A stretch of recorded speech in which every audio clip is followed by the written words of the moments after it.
So true service. Service can be performed only if there is no expectation of reward from the side that receiving the service. That means the person who's performing that service has to be self-sufficient. Cannot be in need of anything, because that would result in the expectation, which means the intention behind and the motivation behind the service is impure. That means impure in a way that it is related and it's stemmed from our own selves, which is basically being concerned about ourselves. Receiving something that affects us directly benefits the self itself. So this is why the service that is offered to man through the manifestation of God is the only absolutely pure service that exists. Now, although that is the case, in the writings we see many different places, they have set, the manifestation of God has set very high standards for our behavior and are performing the services that we were asked to do.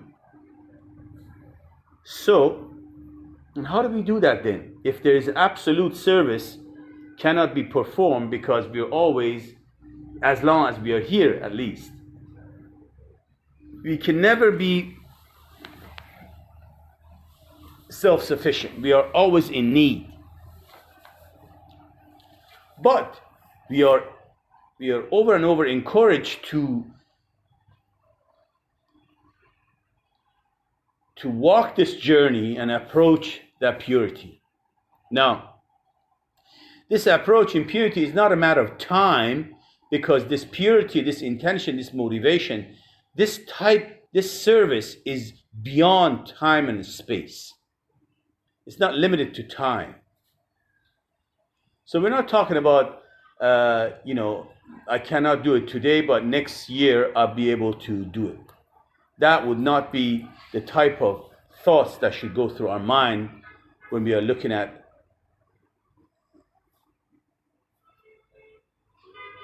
purity of motive, or when you are not letting the limitations through conditionings deprive us of what is destined, if you want to say that, destined for us, which is that absolute purity, which is that pure service that could be rendered.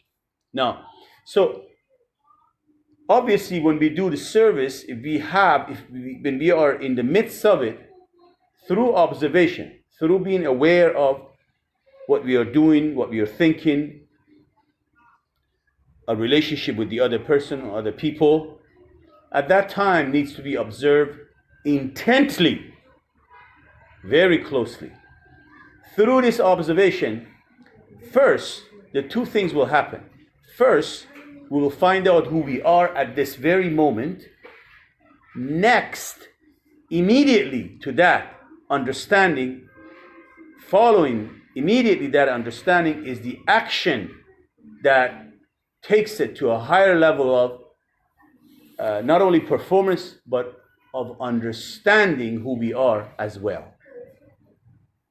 So through the observation, nothing to do with time, nothing to do with the time. We are talking about here the time, the only time that is being sensed here, or let's say could be considered, is the psychological time, which is not the same as the physical time. So that the physical time obviously is needed through the material interactions that we have. But when it comes to psychological, our own psyches, time becomes an illusion in a way that we can get around it.